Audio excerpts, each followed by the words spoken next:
So we talk a lot about positive thinking and what it is and how we handle it. And what I wanted to cover today with y'all is what happens when you go negative, because everybody's going to go negative at one point. We're human.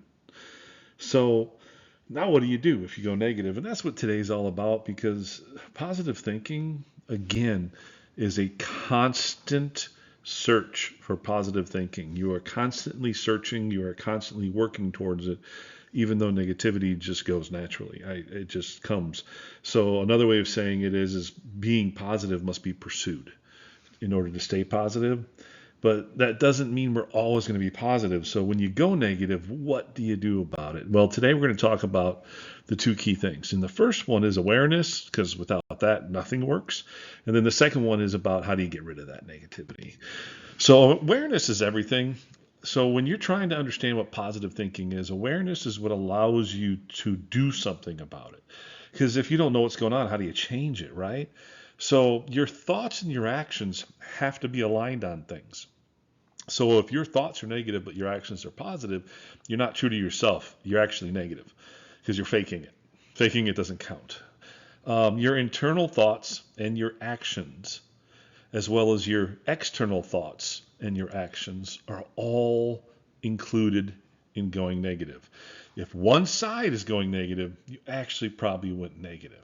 So now that you're aware of it, what do you do to change it? Well, there is no real answer because every single one of us is a little different than the other. So there's some suggestions here, and some things will work for you that are in here if you really, really want them to, and you try them. So how do you get rid of it? So the first thing is to make sure you understand that the power of suggestion and the power of your voice and hearing all are important in understanding this. So when you suggest something internally to yourself, that is just as important as you say it to yourself. So both senses are important. So once you're aware, what you can do is you jump up and down. That's what I do. Like I'm like, oh man, I went negative. I just jump up and down and go, all right, I'm going to get myself out of this. I'm going to stay positive. It's a technique that I have used, and I just like tell myself, look, and I say it out loud. I'm going to go positive. I'm not going to let this keep me negative, and typically it takes me right out of it. Sometimes when that doesn't work for me, I do an intense workout, and I work out extremely hard, and I let all the negativity out on that because I box a lot. So on that bag, I let all the negativity out. And then at the end, I'm like, all right, I got it out. It's not winning anymore. I'm positive. It's out of me. And I say it out loud and I think it, and I make sure I do it. Other people I know, they like to go do a favorite activity or sport. Maybe it's cards, maybe it's watching a game of basketball or football, maybe it's participating in playing. And just do what brings a smile to your face.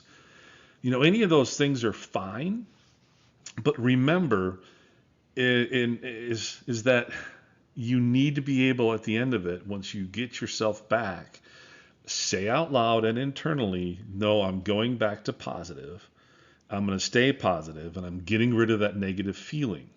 Other people that I know meditate and use other sources, maybe Pilates or something like that, that is a yoga, things like that, that's a relaxing thing, or just meditating all by itself. So it's really a matter of what works for you, but you also have to make sure you're using the internal and external voice to get yourself out of it. And there's not a right or wrong answer as long as you get yourself out of that negativity. So remember, awareness, and then get yourself out of it. Awareness by itself is not just enough. Okay? Thanks. Talk soon.